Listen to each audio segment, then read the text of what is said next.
आज श्रावण महिन्यातील पहिला सोमवार आहे आणि त्याचं तर आज नागपंचमी देखील आलेली आहे आणि हिंगोलीच्या औंढा नागनाथ मंदिरावर मोठ्या प्रमाणावर भाविकांनी या ठिकाणी दर्शनासाठी गर्दी केल्याचं बघायला मिळत आहे। मोठ्या प्रमाणावर या ठिकाणी रांगा देखील लागलेल्या आहेत। रात्रीपासून भाविक मोठ्या प्रमाणावर या ठिकाणी आलेले आहेत। काही भाविक कावड घेऊन आलेले आहेत तर काही भाविक टाळ मृदंगाच्या गजरामध्ये दिंड्या घेऊन या ठिकाणी आलेले आहेत। 6 वाजल्यापासून मागेल लागलो आम्ही जिंतूर तालुक्यातून सुटली या गावात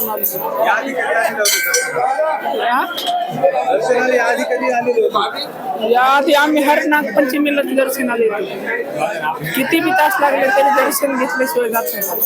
6 वाजल्यापासून रात्री हे पास बंद करायला हवा सर। हे गरीब आहे ना, दर्शन घेऊ द्या। आम्ही पूर्ण हो बाम आता तरी इतके टाइम लागू नये, लई नियोजन बराबर लावायचं। आम्ही पेक्षून येथून आलेलो आहे, तालुका पालम, जिल्हा परभणी।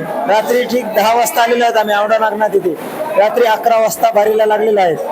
जवळपास 8 ते 9 तास होत आहेत, आणखी आमचं दर्शन झालेलं नाही। मला शासनाला एकच सांगायचं आहे की आपण जे 5 दरवाजे दर्शन घेत आहात ते 5 दरवाजे दर्शन हे बंद झालं पाहिजे।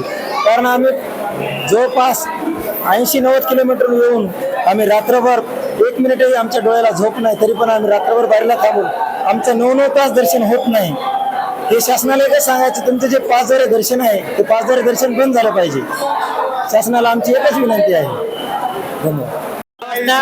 दर्शनाच्या बारीला लागलो होतो। आमचं म्हणणं एकच आहे की हे जे गावातली दर्शनाची बारी आहे आणि हे जे पास लावायला का हे आहे की तुम्ही हे सरसकट रेग्युलर करून टाका, बरोबर आहे का नाही?